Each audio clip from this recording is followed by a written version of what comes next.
Hello guys, if you run into a no start after replacing your ML350's transmission, this bonus video is for you.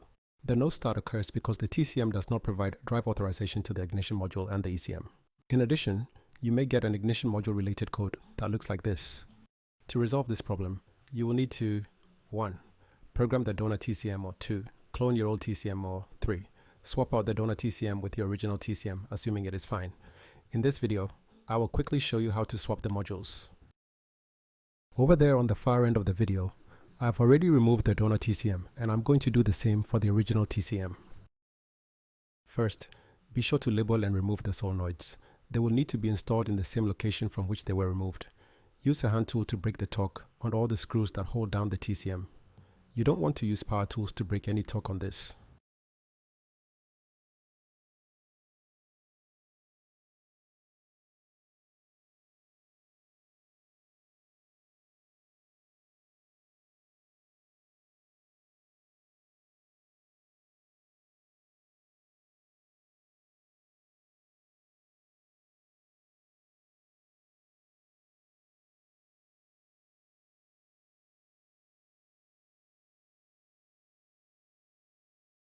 Once both TCMs have been broken free, gently swap them and proceed to tighten down the one you intend to use.